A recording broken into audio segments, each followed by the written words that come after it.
বাছুরগুলোর দৌড় দেখেন ভাই, তার শরীরের মধ্যে ঘোড়া রাখতে চলে আসছে, মানে ওর এত এনার্জি দেখে খুব ভালো লাগে। এটা হচ্ছে সব বাছুরের মানে সুস্থ থাকার মূল কারণ। আপনি দেখবেন যে বাছুরগুলা গাভী বাচ্চা দেওয়ার পরে বাছুরগুলা দৌড় করে না, চুপচাপ বসে থাকে, জিমায় থাকে, বুঝতে হবে সেই বাছুরগুলা কোনো না কোনো রোগে আক্রান্ত আছে। আর যে বাছুরগুলা দেখবেন সারাদিন মানে এরকম খোলা জায়গায়, দেখেন খোলা জায়গায় একবার নিচে একবার উপরে মানে ঘোড়ার মতো দৌড় দিবে, পাগলা ঘোড়ার মতো, মনে রাখতে হবে সেই বাছুরগুলা কিন্তু পুরা ফিট এবং সুস্থ আছে। যেভাবে আমরা সুস্থ মানুষ আমরা যে মানুষগুলো আছি না, যে যেমন আমাদের যখন অসুস্থ হয় তখন আমরা ঘরের মধ্যে এক কোনায় বা বিছানায় শুয়ে থাকি। তো যখন সুস্থ থাকি তখন সারাদিন আমরা এনার্জি ফিল করি যে হ্যাঁ আজকে ভালো লাগে, ঘুরতে ভালো লাগে, খাইতে ভালো লাগে, মানে সারাদিন খেলার মধ্যে থাকি। তো সব সব ক্ষেত্রে কিন্তু বাছুর ক্ষেত্রে একই অবস্থা। বাছুর যখন অসুস্থ হয় তখন সে জিমায় থাকে, তখন সে কোনো না কোনো জায়গায় শুয়ে থাকবে, অথবা তার মার গাছের উপরে শুয়ে থাকবে, না তার মার পাশে শুয়ে থাকবে। আর এই বাছুরটা একটু এনার্জি বেশি, একটু শয়তানও বেশি। শয়তান কেন বললাম, দেখেন মাটি খাচ্ছে, দেখছেন? এটা নিয়ে আমি ভিডিও দিব, দেখেন এখন থেকে মাটি খাচ্ছে। তো এটা সব বাছুর ক্ষেত্রে হয়। আর যে বাছুরগুলো মাটি খায় সেগুলা একবার না একবার সুস্থ হবেই, এটা স্বাভাবিক। আমি ওকে একটা নিয়ম দেখাচ্ছি।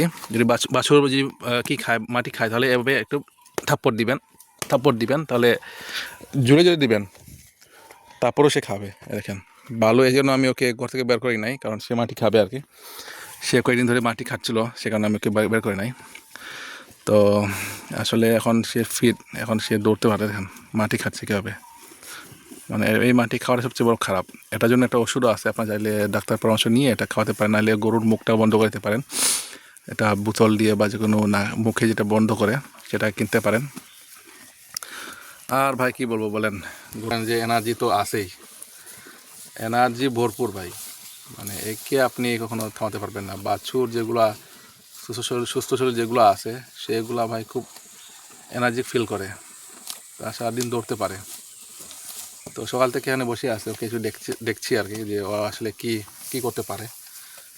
তো এখানে বসে বসে দেখলাম, মানে সে সারাদিন দেখেন সে এখনও মাটি কাটছে আর কি।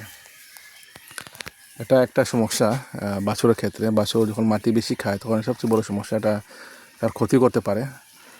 আর এখন তার মার পাশে সে ঘাস খাবে আর কি।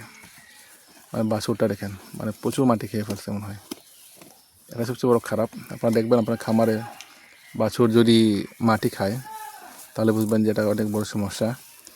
পারলে তাদের মুখে একটা প্লাস্টিক, এটা মুখ বন্ধ করার জন্য এটা কী পাবেন সেটা ব্যবহার করতে পারেন।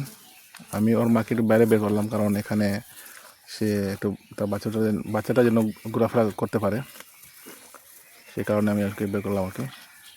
সে দুধও খাবে আবার মাটিও খাবে। রে বাছুর, বুঝছেন ভাই, খামারের আসলে বড় সমস্যা হলো এটাই। তা বাছুর যখন মাটি খায় তখন খুব খারাপ লাগে। দেখেন মাটি খাচ্ছে, দেখছেন? দেখেন মাটি খাওয়া শেষ না করলে তো অনেক সমস্যা হয়ে দাঁড়াবে ভাই। অনেক সময় হয়, অনেক গরুর ক্ষেত্রে এটা হয়, বাছুরের ক্ষেত্রে হয়, মাটি ছাড়া খায়। তা খেয়াল রাখতে হবে, প্রচুর খেয়াল রাখতে হবে ভাই এগুলোকে, তা নাহলে অনেক বড় সমস্যা হয়ে যায় এগুলো, বুঝছেন? দেখেন।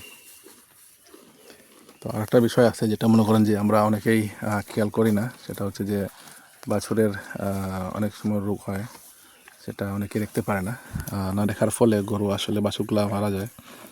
আর এই বাছুরটা একটু ফিট আছে, দেখেন তার দৌড়াদৌড়ি দেখেন ভাই, পাগল একটা, পাগল যেটাকে বলে আর কি, পাগলা ঘোড়ার মতো। এটা এনার্জি এত ফিল যে সব বাছুর ক্ষেত্রে খেয়াল রাখতে হয় একটা জিনিস। দেখেন এই আমার উপরে উঠিস না, আমার উপরে উঠিস না। সে যখন দৌড়াদৌড়ি করে মাঝে মধ্যে আমার উপরে উঠে যায়, দেখেন দেখছেন?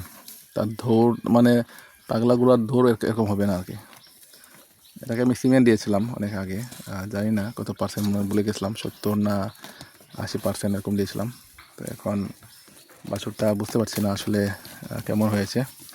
তো 1 মাস না গেলে বোঝা যাবে না যে এটা আসলে কেমন হবে। দেখেন তার বাচ্চা রানটা দেখুন একবার, ওই আমার উপরে উঠিস না, আমার উপরে উঠিস না। দেখেন তা ব্রেক নাই, মানে এখন বাছুরগুলার ব্রেক নাই। আবার হর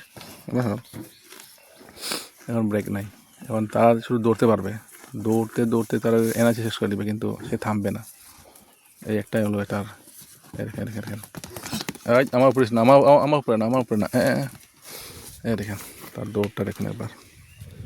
সে অলিম্পিকে গেলে মনে হয় সে চ্যাম্পিয়ন হয়ে যাবে মনে হয় আর কি। এই দেখেন, এই দেখেন, এই দেখেন, দেখছেন এই বাছুরটা দেখুন। এটাও একটা বাছুর, এটাও একটা মেয়ে, আর এটাও একটা মেয়ে। দুইটারও কিন্তু এনার্জি আছে। এটাও কিন্তু অনেক শক্ত বেশি, একটু কী লাগে এই জন্য আর কি। দেখেন মুখটা দেখুন, এরকম তার রানটা দেখুন একবার। ভাবলাম ওর মুখে একটু পানি দিয়ে দেবো, যাতে ও যেটু বালু খেয়ে ফেলছে, মাটি খেয়ে ফেলছে, সে কারণে একটু মাটি দিলে ভালো। এই যে দিলাম, এই যে পানি দিয়ে দিছি, যাতে ওর মুখে বালুগুলো চলে যায়, মাটি যেটা খেয়েছে আর কি সেটা যদি না থাকে আর কি। এখন দেখি কী করে সে। এ দেখেন তার মুখটা এখন পরিষ্কার হয়ে গেছে। যাও আরও মাটি খাও, আরও মাটি খাও। এই দেখেন আবার মাটি খাবে। আসলে একে নিয়ে খুব বিপদে পড়ে গেলাম ভাই। এর তো দেখি মাটি খাওয়ার অভ্যাস হয়ে গেছে, ওই জন্য তো ওষুধ আনা লাগবে, না নাহলে এটা বন্ধ হবে না। যে গরুগুলো এরকম খায় সেই গরুগুলো খেতে সেটা একদিন হয় না, তবে সেটা বারবার হয়। তার চেষ্টা করবেন যাতে বাছুর যাতে ভালো খায়। দেখেন তার রানটা দেখুন একবার। কুকুর পর্যন্ত ভয় পেয়ে গেছে, ও দেখেন সে এখানে লুকিয়ে গেছে। ওই দেখেন সে চাইবে তার সাথে খেলতে, কিন্তু ওই যে আমার কুর্তিটা সে খেলবে না। এখন দেখেন কি করে। খামারের বা এরকম বাছুর থাকলে মজা আলাদা লাগে। এখন দেখি সে কী করে। এই দেখেন, আই রে আই রে, তার দৌড় দেখেন। আসলে আমার পুঞ্জির এই সাইডে দিয়ে একটু শিয়াল একটু বেশি আসে, মানে বহুদিন ধরে শিয়ালগুলো এরকম ঘোরাফেরা করতে করতে দেখেন তার দৌড় দেখেন, তার দৌড় দেখেন।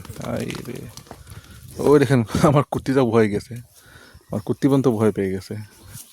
ওই দেখেন সে কোথায় গিয়ে উবাইছে দেখেন। এই দেখেন আবার দৌড়, আবার দৌড়। এই দেখেন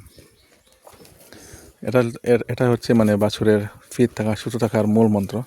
যে বাছুরগুলো, যে গরুগুলো একটু চঞ্চল সুস্থ সুস্থ থাকে না, প্রচুর দরজে করে, সেগুলোকে আর কিছু খাওয়ানোর প্রয়োজন নাই, সেগুলো তার মায়ের খেতে পারলে হয়েছে। তো আমি আমার এই গাভী থেকে কোনো দুধ বের করি নাই এখন পর্যন্ত। এরকম খাবে আর কি, খেতে খেতে সে তো পারবে, তত দুধ দিবে। এরপরে দেখা যাবে সে কি করে। এই দেখেন হাই রে গাভী, ওই দেখেন বাছুরটা, ওই যে সব জায়গায় দৌড়, তার দৌড়ের শেষ নাই। আমাকে বললো সিমেন্ট যে দিয়েছিল আর কি এআই কর্মী, সে বলছে এটা সাহিওয়ালের বীজ হবে, অল্প স্বল্প হলেও বীজ হবে। এখন দেখা যাক, অল্প স্বল্প বীজ হলেও হয়েছে, যদি সার হইতো না তাহলে আরও বেশি। দেখেন যদি সার হতো তাহলে আরও বেশি ভালো হতো। এই সে কই গিয়ে উঠছে সেও কিছু যায় না। আর শিয়াল যদি তাকে যদি পায় ভাই, তো খেয়ে শেষ করে দিবে। তো আমি এখানে একটু তাকে একটু বাইরে বের করলাম, একটু পরে ওকে আমি ঘরে ঢুকিয়ে দিব। এই যে ঘরটা আমি এদেরকে ঘরে রাখি, একটু পরে তাকে ঘরে ঢুকিয়ে দিব, কারণ আমি তাকে বের করলাম যাতে ও একটু এনার্জিটা পায়, একটু ফিট থাকে, সে কারণে ওকে আমি একটু বের করলাম আর কি। দেখেন বুঝলেন, ভিডিও ভাই অনেক লম্বা হবে, হতে পারে শিক্ষণীয় হতে পারে বা না শিক্ষণীয় হতে পারে। আসলে শখ করে আনন্দ করে এই ভিডিওটা করা।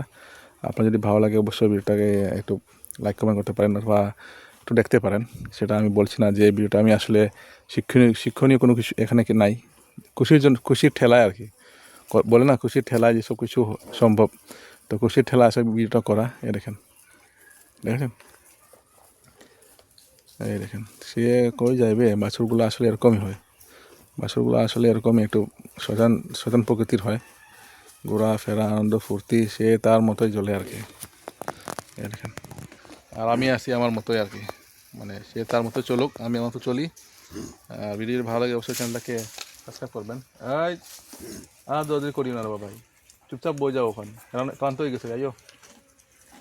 হ্যাঁ সে এখন ক্লান্ত না, সে এখনও খেলবে। আর মানে বুঝতে পারেন না যে 3-4 দিন ধরে তাকে বাইরে বের করি নাই, 3-4 দিন ধরে এই ঘরের ভিতরে ছিল। তো আজকে তাকে বের করলাম, এখন বের করার পরে দেখলাম যে মা সে তো পুরা এরকম, দেখলাম তার দৌড়ের শেষ নাই, মানে সে কি আনন্দ সে নিজে বলতে পারবে না, মানে সে নতুন দুনিয়া আসছে।